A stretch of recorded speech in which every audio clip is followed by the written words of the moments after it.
JDU से लेकर BJP तक कांग्रेस पर हमलावर है कि भाई जो मां नहीं है इस दुनिया में उनका ऐसा वीडियो बनाकर उनके मुंह से ऐसी बातें बुलवाना क्या मतलब है।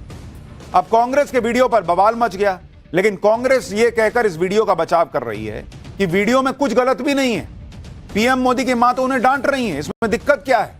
कांग्रेस प्रवक्ता पवन खेड़ा ने कहा कि अगर यह वीडियो अपमानित लगता है, करने वाला लगता है, तो यह पीएम मोदी का सिरदर्द है, हमारा नहीं। सुनिए पवन खेड़ा कैसे इस वीडियो को डिफेंड कर रहे हैं इतनी छीछालेदर होने के बाद भी। इसमें बीजेपी को आपत्ति क्या है? इसमें अपमान कहां हुआ, किसका हुआ? नसीहत देना माता पिता का कर्तव्य होता है, तो माता पिता का अपमान तो नहीं है अगर वो नसीहत दे रहे हैं। तो नसीहत लेने वाला अगर उसको अपना अपमान मान ले, जो इस केस में नरेंद्र मोदी हैं, तो वो नरेंद्र मोदी का हेड है कि हमारा नहीं।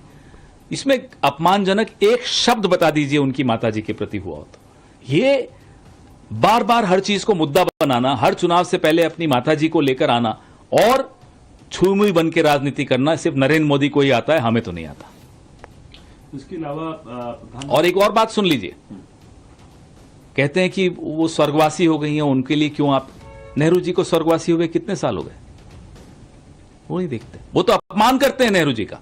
हम तो सम्मान में जो एक माता पिता का कर्तव्य है वो दिखा रहे थे कि उन्होंने ये किया, फिर भी नहीं मानते। अब बताइए इसका कोई लॉजिक है? एक तो गलत कर रहे हैं, उसको डिफेंड भी कर रहे हैं, कह रहे हैं नेहरू जी भी तो दिवंगत हैं, तो नेहरू जी का एआई वीडियो बना के नरेंद्र मोदी डाल रहे हैं क्या? उनके मुंह से बुलवा रहे हैं क्या कि राहुल ऐसी पॉलिटिक्स क्यों कर रहे हो, वोट चोरी की बात क्यों कर रहे हो? इस देश में तो इतने साल कांग्रेस ने सत्ता में राज किया, क्या नेहरू जी के मुंह से डाल के बुलवा रहे हैं क्या? कह रहे हैं कि मां नसीहत दे रही है, इसमें क्या? मां ने आपको आके बताया कि मैं ये नसीहत देना चाहती हूं, तुम एआई वीडियो बना के मोदी से बोलो? आप कौन तय करने वाले होते हैं बॉस कि नरेंद्र मोदी की मां उनसे क्या बोलना चाहती हैं? आप अपनी बात जो आप नरेंद्र मोदी को बोलना चाहते हैं, आप अपने प्रोपेगेंडा फैलाना चाहते हैं, वो नरेंद्र मोदी की दिवंगत मां से बुलवा रहे हैं और कह रहे हैं इसमें कोई गलत नहीं है। इन लोगों को तो कुछ गलत ही नहीं दिखता भाई। किस लेवल नरेंद्र मोदी के खिलाफ पॉलिटिक्स में ये लोग किस लेवल पे नीचे जाएंगे वो तय नहीं है, लेकिन उस लेवल पे जाते जाते भी इनको कुछ गलत नहीं दिखता। जब भी देश से जुड़ी ऐतिहासिक गलतियों का जिक्र करना होता है तो बीजेपी अगर नेहरू का नाम ले लेती है तो भाई वो फैक्चुअली बात करती कि भाई नेहरू ये करके गए, नेहरू वो करके गए। क्या नरेंद्र मोदी की मां इनको बोल के गई थी क्या कि वे जब मैं नहीं रहूंगी तो एआई वीडियो बना के नरेंद्र मोदी को ये नसीहत देना? पहले भी बिहार में इंडी गठबंधन की रैली के मन से पीएम मोदी को मां की गाली दी गई थी। उस वक्त भी बीजेपी ने इस मुद्दे पर राहुल गांधी और तेजस्वी को घेरा था। इसलिए तेजस्वी यादव से जब बिहार कांग्रेस के नए एआई वीडियो पर सवाल किया गया तो उन्होंने इस वीडियो का समर्थन नहीं किया, बल्कि बात को घुमा दिया। तेजस्वी यादव जानते हैं कि मां के अपमान का मुद्दा बिहार की जनता हल्के में नहीं लेने वाली, इसलिए वो राहुल गांधी की कांग्रेस जैसी बातें नहीं कर रहे, पवन खेड़ा जैसी बातें नहीं कर रहे कि क्या गलत है। सुनिए कांग्रेस के एआई वीडियो पर तेजस्वी यादव क्या कह रहे हैं। इनके पास कुछ कहने को है नहीं, हालांकि हमने वो वीडियो नहीं देखा, ठीक है, लेकिन इन लोगों को अपना हिसाब देने के बजाय जानबूझ के इशू को डाइवर्ट करने का अपना काम भाजपा करती है और कोई नहीं। भाजपा ने जितना अपमानित किया है नरेंद्र मोदी जी के अपशब्द सब लोगों ने सुने हैं, किसी से छुपा नहीं। तेजस्वी यादव कह रहे हैं कि बीजेपी मुद्दा डाइवर्ट कर रही है, और तो आप काहे डाइवर्ट करने दे रहे हैं? बीजेपी ने आपको ये एआई वीडियो बना के बोला था कि जाओ इसको बिहार कांग्रेस से ट्वीट करवा दीजिए। आप लोग बीजेपी आपको बोली थी कि जाओ आपके मंच से आप लोग जब चले जाएं तो किसी से गाली दिलवा दीजिएगा मां की। बीजेपी आपको बोली है कि आप बिहार का सारा मुद्दा छोड़ के वोट चोरी कीजिए, जिसको कोई मान नहीं रहा। बिहार में इंडी गठबंधन अपनी राजनीति के चक्कर में पीएम मोदी की मां को भी टारगेट करने लगा है। ये लोग एक तरफ तो ये कहते हैं कि सबकी मां का सम्मान होना चाहिए, दूसरी तरफ खुद पीएम मोदी की मां का एआई वीडियो बना रहे हैं। इंडी गठबंधन को तो इस बात से भी दिक्कत है कि पीएम मोदी अपनी मां का पिंडदान क्यों कर रहे हैं। ऐसा कहा जा रहा है कि पीएम मोदी बिहार के गया जी में अपनी मां हीराबेन का पिंडदान करेंगे और उनकी आत्मा की शांति के लिए पूजा पाठ करेंगे। लेकिन कांग्रेस नेता कह रहे हैं कि हिंदू धर्म में पितरों का पिंडदान एक बार होता है। जब बड़े भाई ने माताजी पिताजी का पिंडदान 7 मई 2023 को कर दिया है, तो मोदी फिर से गया जी जाकर 17 सितंबर को माताजी का पिंडदान क्यों कर रहे हैं भाई? जिस दिन पिंडदान हो रहा था उस दिन कर्नाटक में रोड शो क्यों कर रहे थे भाई? सोशल मीडिया पर कांग्रेस नेता यही सब बातें कर रहे हैं। बिहार से पूर्णिया से निर्दलीय सांसद पप्पू यादव कह रहे हैं कि पीएम मोदी राजनीति के लिए, बिहार चुनाव के लिए मां के पिंडदान का इस्तेमाल कर रहे हैं। सुनिए जरा इनको, फिर आपको सच बताता हूं पिंडदान का। और अब प्रधानमंत्री जी एक बार माँ का इस्तेमाल किए, अब पिंडदान में माँ का इस्तेमाल कर रहे हैं, जबकि पिंडदान बड़ा बेटा करता है, छोटा बेटा नहीं करता है। और पिंडदान एक बार ही होता है, एक बार तो माँ बाप का पिंडदान हो गया परिवार की तरफ से, तो अब राजनीति के लिए क्या इतना नैतिक स्तर गिर जाए? आप हमें बताइए। माँ को भी आप राजनीति में और सियासत में घसीटिए। अरे माँ तो भगवान के समकक्ष है भाई। गरीब का माँ हो, अमीर का हो, सीएम का हो, पीएम का हो, माँ तो माँ है ना। इंडी गठबंधन वाले इस बात को मुद्दा बना रहे हैं कि जब मोदी की मां का पिंडदान हो गया है तो फिर वो गया में पिंडदान क्यों करने जा रहे हैं। हमने पिंडदान वाले मुद्दे पर गया के उन विद्वानों से बात की जो कर्मकांड और पिंडदान की शिक्षा देते हैं शिक्षा। हजारों लाखों लोगों का उन्होंने पिंडदान कराया है। उन्होंने क्या बताया आपको सुनना चाहिए, क्योंकि गया जी में लाखों लोग आते हैं पिंडदान करने। विष्णुपद मंदिर है, वहां पर जिस तरह से पिंडदान होता है उसके बारे में आपको सुनना चाहिए कि पिंडदान क्या एक ही बार हो सकता है या एक बार से ज्यादा बार भी हो सकता है।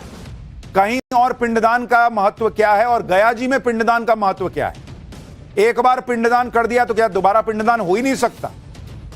आप सुनिए कर्मकांड और पिंडदान की शिक्षा देने वाले विष्णुपद मंदिर की वैदिक पाठशाला के राजा आचार्य गुरु जी इस बारे में क्या बता रहे हैं।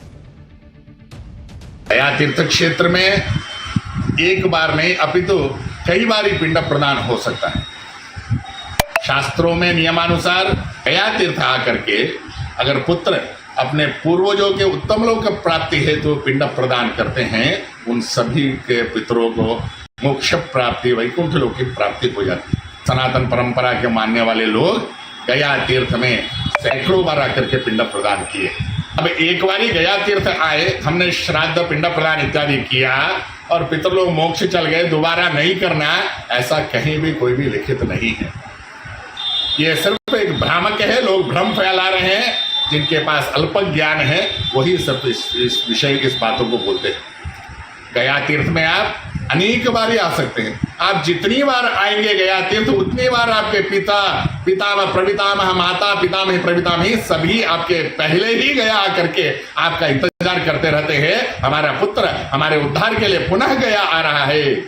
वो क्या होता है ना, पितरलोक क्या होता है कि अनेक लोग अलग अलग लोकों में रहते हैं। ये तो गया तीर्थ आप जितनी बार आएंगे एक एक इनका पायदान ऊपर बढ़ते जाता है। मतलब एक एक लोक वो और ऊपर चलते जाते हैं। और वो जब भी पुत्र गया आकर के श्राद्ध कर्म करता है, उनके माता पिता उन्हें तथास्तु वरसिद्धिरस्तु कुलाभिवृद्धिरस्तु वंशाभिवृद्धिरस्तु, तुम्हारा वंश का उद्धार होते रहे, कुल का उद्धार होते रहे, ऐसा पिता माता आशीर्वाद देते हैं। यानी गया जी के विष्णुपद मंदिर से जुड़े हुए आचार्य जो इस पूरे मामले में कांग्रेस के किसी भी नेता से कहीं ज्यादा ज्ञान रखते हैं, वो खुद कह रहे हैं कि एक बार नहीं कई बार पिंडदान हो सकता है। वो खुद बता रहे हैं कि हजारों लाखों लोग कई बार पिंडदान करने आते हैं, क्योंकि गया में पिंडदान का जितना महत्व है उतना महत्व कहीं और पिंडदान का नहीं। कहीं और पिंडदान तो कर सकते हैं, लेकिन गया जी जाकर पिंडदान करना सबसे महत्वपूर्ण पिंडदान होता है, सबसे बड़ा पिंडदान होता है। इससे आगे हमारे यहां कर्मकांडों में कुछ और नहीं होता। आप सोचिए कि हमारे धर्म में जिक्र है, वो कह रहे हैं कि भाई आप कर सकते हैं एक बार से ज्यादा बार पिंडदान।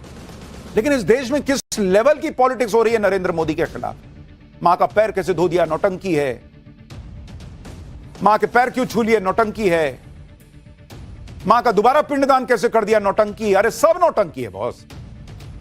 और आप लोग जिस लेवल पे जाके पॉलिटिक्स कर रहे हैं वो नौटंकी नहीं रह गई। आज इंडी गठबंधन को एक और झटका तब लगा जब नए उपराष्ट्रपति सीपी राधाकृष्णन के शपथ ग्रहण समारोह में पूर्व उपराष्ट्रपति जगदीप धनखड़ भी पहुंच गए। जुलाई में इस्तीफा देने के बाद जगदीप धनखड़ सार्वजनिक कार्यक्रम में नहीं दिख रहे थे। इसे लेकर कांग्रेस ने खूब माहौल बनाया था। कांग्रेस ने सवाल उठाए थे कि आखिर जगदीप धनखड़ कहां गायब हो गए। ऐसा लगा जैसे उनको पता नहीं कहां नजरबंद कर दी है सरकार। वरिष्ठ वकील कपिल सिब्बल ने इस मुद्दे को सुप्रीम कोर्ट ले जाने की बात तक कही। शिवसेना उद्धव गुट के सांसद संजय राउत ने गृह मंत्री अमित शाह को चिट्ठी लिख दिया कि बताइए जगदीप धनखड़ कहां, नहीं तो विपक्ष सुप्रीम कोर्ट चला जाएगा। राहुल गांधी ने कहा था कि पूर्व उपराष्ट्रपति गायब हो गए, लेकिन आज जगदीप धनखड़ सामने आए और वो नए उपराष्ट्रपति के शपथ ग्रहण समारोह में शामिल हुए। उन्हें देखकर कहीं से यह नहीं लग रहा था कि वो नजरबंद थे या उन पर कोई दबाव था या उन्हें किसी से मिलने नहीं दिया जा रहा था। शपथ समारोह में जगदीप धनखड़ गृह मंत्री अमित शाह से भी अच्छे से मिले, जबकि इंडी गठबंधन यह माहौल बना रहा था कि मोदी शाह ने दबाव डालकर जगदीप धनखड़ का इस्तीफा करवा दिया। जगदीप धनखड़ को लेकर विपक्ष ये बात भी कह रहा था कि जगदीप धनखड़ सामने आएंगे तो बड़े बड़े खुलासे करेंगे, मोदी सरकार की पोल खोलकर रख देंगे, लेकिन आज तो ऐसा कुछ भी नहीं हुआ। ये लोग ये समझ ही नहीं रहे इंडी वाले कि उनकी इसी तरह की जो छिछली पॉलिटिक्स है ना, उसकी वजह से छीछा लेदर भी होती है और पब्लिक उन पर विश्वास नहीं करती, क्योंकि 4 दिन 6 दिन हफ्ता भर 15 दिन इतने से ज्यादा इनके पॉलिटिक्स की उम्र नहीं है, क्योंकि कुछ भी बोलते हैं बाद में एक्सपोज हो जाते हैं। उपराष्ट्रपति के शपथ समारोह में हर कोई मौजूद था, प्रधानमंत्री मोदी भी थे, दूसरे मंत्री भी थे, चीफ जस्टिस ऑफ इंडिया भी थे। कोई नहीं था तो कौन नहीं था पता है? नेता प्रतिपक्ष राहुल गांधी नहीं। राहुल गांधी की गैर मौजूदगी को बीजेपी ने मुद्दा बनाया। बीजेपी ने आरोप लगाया कि राहुल गांधी संविधान से नफरत करते हैं। उन्होंने उपराष्ट्रपति के शपथ समारोह का बहिष्कार किया। यह सवाल भी उठने लगे कि राहुल गांधी के पास बाकी कामों का वक्त है, लेकिन उपराष्ट्रपति के शपथ समारोह में आने का वक्त नहीं है। For more of such videos, do like, share and subscribe to ET Now Swadesh.